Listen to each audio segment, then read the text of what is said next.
I'm gonna breeze through, so you guys are gonna have to I apologize if I'm speaking quickly. I tried to practice, and I got halfway through, and I was still at 13 minutes, so I realized I had to cut some stuff. So we'll see. Oh, wasted a minute just now. Keep going. All right. So I did 1 Timothy 6, 2b through 5. I'm gonna jump right into my translation as soon as I click the slideshow button. I'm jumping right to my translation here. Oh, don't do that to me. Come on. Come on. This doesn't count. This doesn't count for my time. That'd be really unfortunate.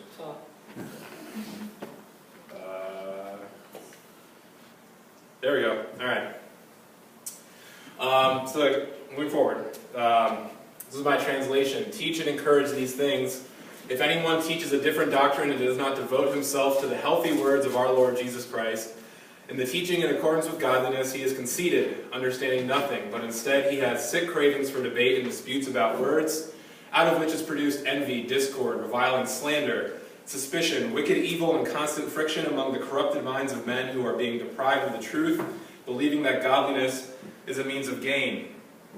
I'm going to jump into my synthesis and my reflection first, to set kind of the stage for why I chose this passage, and to help me illustrate that, I have a couple comics, which I think are hilarious, and make me giggle and smile when I read these. But I think it's really easy for us to giggle and smile at this type of thing, thinking that it's not us.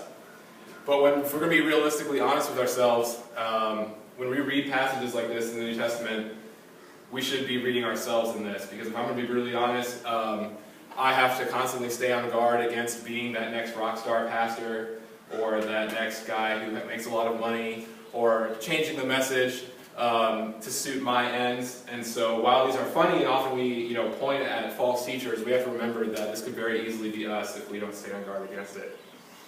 So that, moving forward, my brief survey.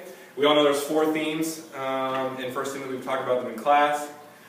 I believe that the main theme of 1 Timothy is the exhortations against false teachers and their doctrine. I believe that's evident from the way Paul begins his letter in verse 1-3. As I urge you, remain at Ephesus, so you may charge certain persons not to teach any other doctrine. In addition, is harsh language and continual mention of the false teaching throughout the letter are interwoven throughout all 6 chapters. And therefore it would be reasonable for us to conclude that the other points of Paul's letters must be read in contrast to the false teachers and their doctrine taking place in Ephesus. So therefore, when we read about overseers and deacons, we should know it's in contrast to the false teachers. And when we read about the widows, we should be reminded of the false doctrine in verse 4, 2, and 3, the liars who forbid marriage, as Paul would exhort the widows to instead be married. So these are the types of things that we should read when we're reading through this epistle. Brief contextual analysis is just one small aspect from my paper, and that is the character and role of Timothy in Paul's ministry. We know that he appears multiple times throughout the New Testament, beginning in Acts, and eventually going into Romans, 1st, 2nd Corinthians, Philippians, 1st and 2nd Timothy. And despite his frequent occurrence, there's the image that Timothy was just a sidekick, incapable of doing anything without Paul's help. We should realize that Timothy is not a scrub, and we should realize that Paul don't want no scrubs, to quote TLC, great philosophers, and that is why he's writing the letter. As he says in Philippians, I have no one like him. We see this in the book of Acts and 1 Timothy, that he is trusted to remain in hostile situations, and the fact that he is left as a sheep among wolves should really highlight his importance and skill in teaching. And that should influence also kind of how we read the constant exhortations to Timothy, and to stress the importance of standing on guard against false doctrine. To move into my formal analysis, the passage itself is relatively simple in structure. It has a very simple imperative-indicative structure with 2b being the imperative command, teach and encourage these things, and the rest of it being the indicative, exposition. Within that exposition is a conditional statement with a clear protasis and apodosis. And because of this basic structure, we can easily understand its purpose. Paul wants to get the point across of why someone would not teach and encourage words that agree with the teachings that accord with godliness. However, to say that the passage itself is simple is not to say that its place within the letter as a whole is elementary, due to the fact of the multiple repetitions that this passage shares with the rest of the letter, as well as the inclusio it forms with another passage. For repetition of words, we see teach these things. Tata didaske is repeated in 4:11. Verse 3 teaches a different doctrine is the verb heterodidaskale. Combining the idea of verse 6:2 as well as verse 3, we essentially get repetition of the command Paul gave in 1:3. The idea of godliness, eusebeia, is repeated throughout the letter. Verse 4 largely contains repeated words and ideas that also have been previously seen in the letter. Being puffed up and conceited, the verb tefao was a characteristic of false teachers in verse 3:6. And while the remainder of verse 4 doesn't share any repeated words, the idea is very similar when we say sick cravings for controversy and disputes about words is to more emphatically say what was repeated in 1:4, myths and genealogies which promote speculations. Considering these repeated words and ideas, it is clear that this passage serves as a summary of the charge to Timothy and the Ephesian church, as well as a description of the false teachers contaminating the areas. Briefly commenting on the inclusio, it's with 6, 20, and 21. 3 and 4 briefly describe characteristics of the false teachers, while 20 and 21 refer to those who teach irreverent babble and contradictions. So again, while not the same word, it's the same idea, and therefore we conclude that anything in between verse 2b and 21 is going to be referring to the false teachers specifically. To blaze through my detailed analysis, beginning with the first command, teach and encourage these things. The first question we should ask ourselves are, what are the things Paul continually exhorts Timothy to teach? Some scholars would argue that Paul is commanding Timothy to teach the words of the preceding verses on slaves honoring their masters. However, I disagree with that conclusion. Only if you consider the pericopes and verse numberings of your translation as authoritative could you arrive at that conclusion.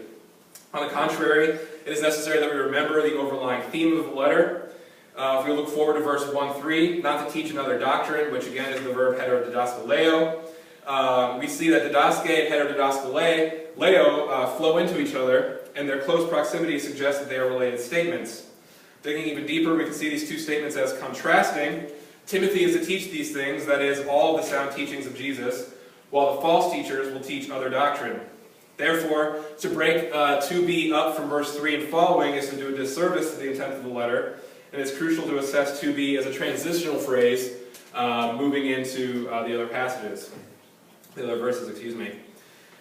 Verse 3, if anyone teaches other doctrine, again the verb heterodidaskale, we begin with protasis with our conditional statement. We've noted the use of the word tis in this class as a pejorative term. The verb literally to mean to teach other doctrine. I think it's helpful to remember not only that Paul is drawing back to verse 1:3, but also the English word that comes from this verb, which is heterodoxy. The implication here is that as early as Paul's writings of this letter, which is between probably 61 and 63 AD, there were two camps of teaching. The camp devoted to the true words of Christ, and everybody else. While an entire book could be written on that, and it's certain that many already have, it is important for us to realize what Paul is saying here. It is not the agreement of men, nor the conclusions of councils that affirm orthodox belief. Rather, it is the unifying truths of Scripture, as spoken through the prophets and later Christ and his apostles and disciples, that affirm orthodox belief. It is the opposing idea that men can determine proper teaching that has infiltrated the minds of the false teachers in Ephesus. I have about a minute and a half left to get through like 3 verses.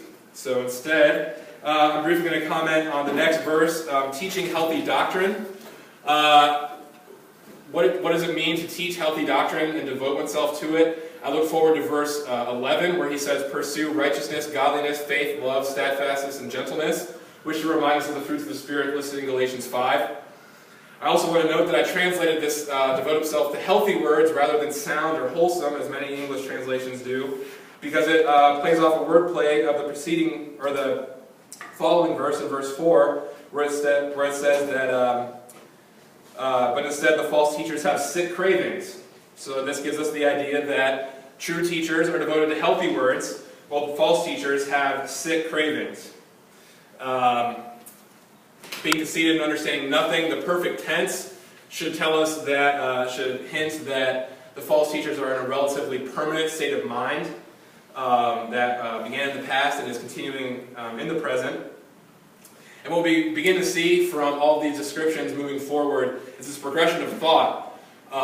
Here's this list that should again remind us of the works of the flesh in Galatians 5. So we have that contrasting idea. And eventually it culminates in the corrupted minds of men who are deprived of the truth. That's the only result that can take place from their desires. Again, we should note the perfect tense and the implication that that has. And finally, Paul, that's the end of my show, but I do want to note on the verse 5, where he begins to talk about the motivation for teaching, the false teaching, which he'll talk about in verses 6 through 9, which is primarily greed. So that is my 10-minute mark, and I'm really hoping some people ask a question so I can elaborate more, because I feel like that was really rushed. Thank you.